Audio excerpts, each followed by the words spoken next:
And now it means the higher a tax burden or social security burden, the higher is the shadow economy. Also, stronger is the incentive to work in the shadow economy. The poorer the quality of state institutions, the lower tax morale, is also a hot issue for your country, the higher is the willingness to work in the shadow economy. Yeah? If, like when I sit in the plane with yesterday coming from Munich to Thessaloniki, I was sitting beside two Greek people and asked them, what is if you go to a hospital? And then one told me, if I don't bribe him with 100 euros, he wouldn't look at me. Yeah? This would not happen to you in Austria. So then I give you only the example, then you think, why should I pay taxes? Huh? I pay it twice. I pay taxes that the hospital is run, and if I go there, I have to pay additional, a third tax, in quote, a bribery, that I get a good care or a care at all. Yeah? That is quality of state institution, and tax morale and strongly negatively influences your tax morale, because you think, why should I be honest if I'm cheated all the time? You know, if I'm cheated by the government, then I will not be honest, or the government doesn't do anything against it, that such a bribery or such an extra payment isn't possible any longer. So these things you can't change overnight. So you have to do this.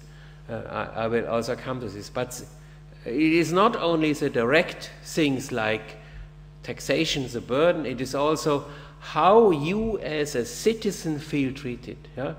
And I think here in your country, the contract a citizen with the state have, I pay taxes, you state give me back goods and services, is severely damaged. Yeah? And these two were very symptomatic. They say, no, I don't expect anything from the state. I work in the shadow economy, I do it myself, for the pension, for everything. Yeah. If this is a representative feeling of the Greek people, then the government has a severe problem in collecting taxes, and that is what exactly is happening now. Yeah? So also my player would be, you have to make serious research in this area so that you can up with proposals what is the most urgent thing that I do come from this bad governance corner into a good governance corner. Yeah? So that is really a very, very important thing that tax morale is on. That, of course, is a long-term project. So this is the one link, and the other link is that it is reflected in lower employment quota, in more use of cash, and in a lower official working time. That is also one Greek told me. If you go to an office, I'm just reporting what they told me, rarely you met somewhere there. So if you go in the afternoon, they're all gone. Yeah, or have their second job or whatever. Yeah.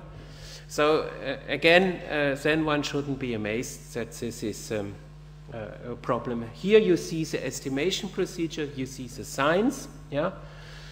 With better data, one could do this, and I hope I can collect this now also solely for Greece over time, let's say from the 70s up to 2008 or 9, as long as we have the data available.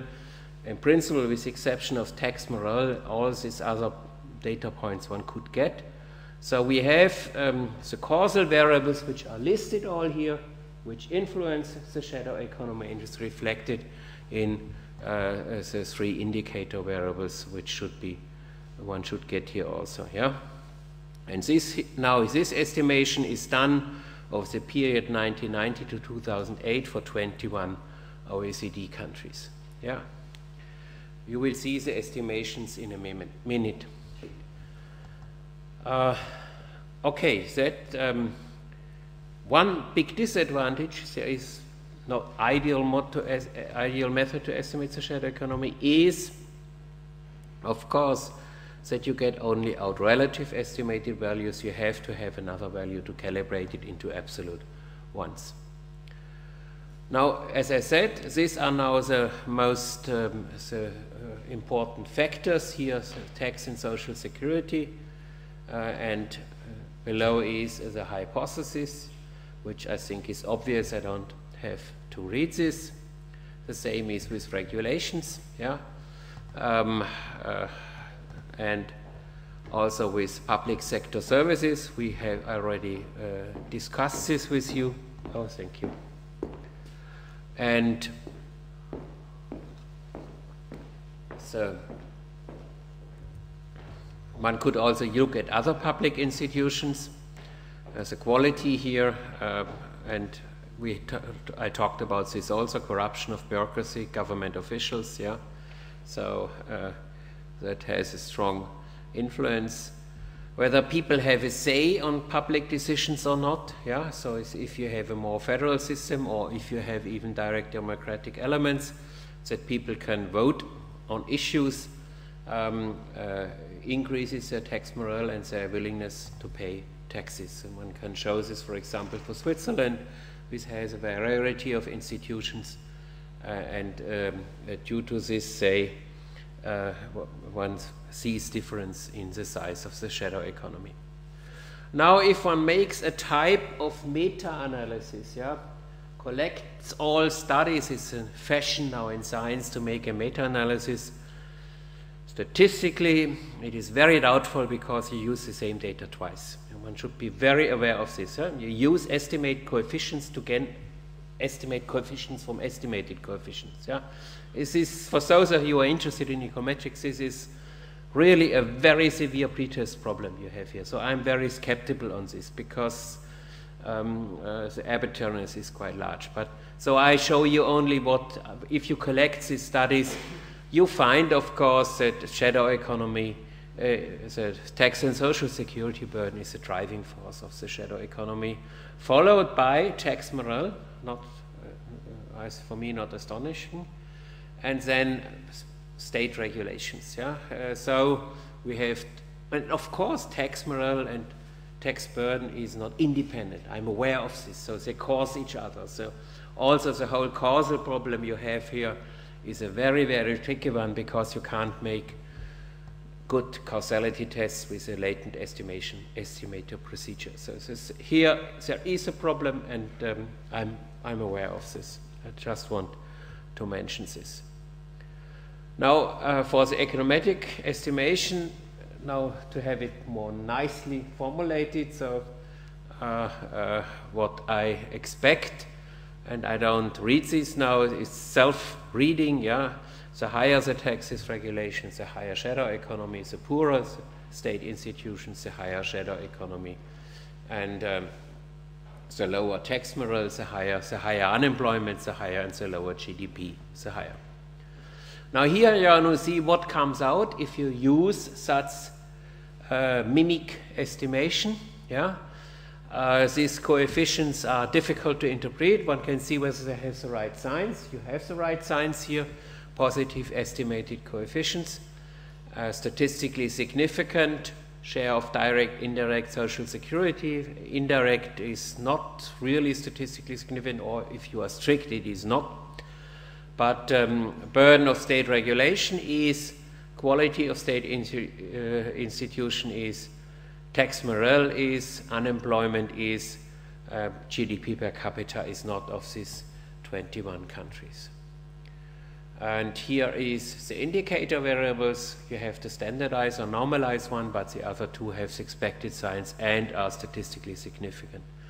I don't go into the tests. These are the usual and standardized tests, but not as powerful as if in a normal regression. Now, if we look now what comes out, here you can't see it so well. You see for your country over a longer time period, in 89-90, here you started with 23%. The highest value you had in the year 97-98 was 29%, then a reduction up to the year 2008 to again almost back to this value to 24%, and then an increase again due to the world economic crisis, but this increase is due for all 21 OECD countries. Let me come to a projection now for 2010.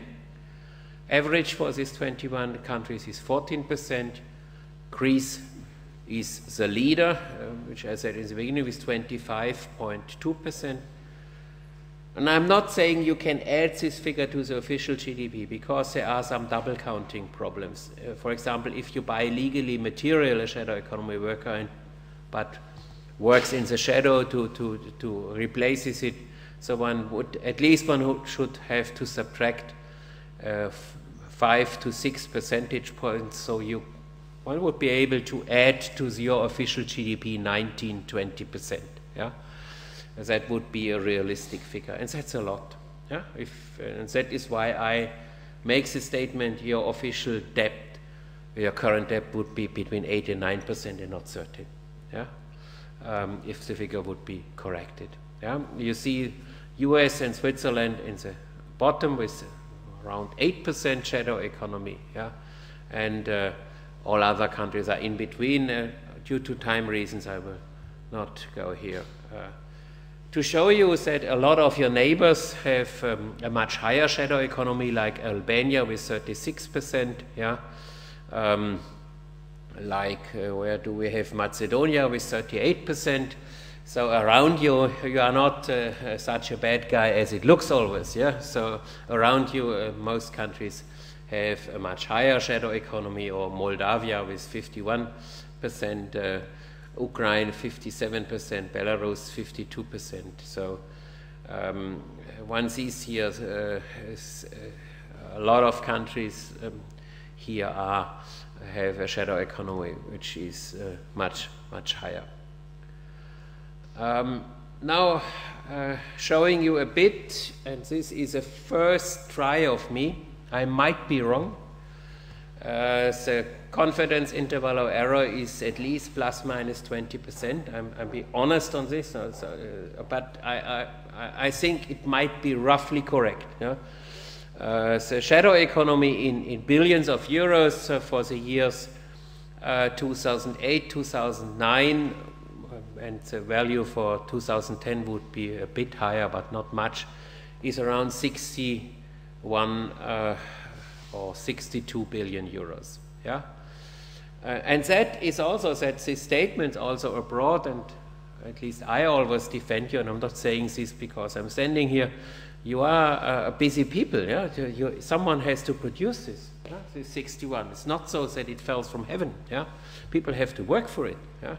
So on average, I think you work much more than the average Austrian does. Yeah? If you put together official and shadow economy activity. Yeah? So you see, it's quite a large figure, and here is a first attempt of me to go into the most important sectors: construction, skilled manual sector, including repairs, yeah, about 12 billion, other trades and industry, motor vehicles, repair, machineries, etc., 11 billion, service, hotel, restaurant, a large sector, tourism in general here, 14 billion, entertainment and leisure sectors, again 14 billion, here around like a catch-all figure, trade and domestic services in a household, 11 billion. So this, if you sum this up, you get this 61 billion. In one sector, I made also an attempt to disaggregate it further. That is the construction trades, skilled manual here. Main construction, that is house building here, is about 4 billion. Construction-related trades, 3 billion. Skilled manual trades in the construction sector, that means also the type of repair, etc. Yeah? And the whole, all what you can still repair, 2.5. So this is a first attempt. I'm really looking forward to get a feedback here from you, because you should know these sectors better. For me, it wasn't so easy from the English statistics, and I can only read English statistics, whether starts with the translation, whether this is all correct. And so I really would like to check this. These are preliminary figures, but at least these are some figures, and to my opinion, so far nobody has calculated them. So I don't feel comfortable with this, because I would like to make a comparison. I can't. Yeah. So I'm really so you are interested, check this figure, give me a feedback whether this is plausible or whether this is not plausible at all.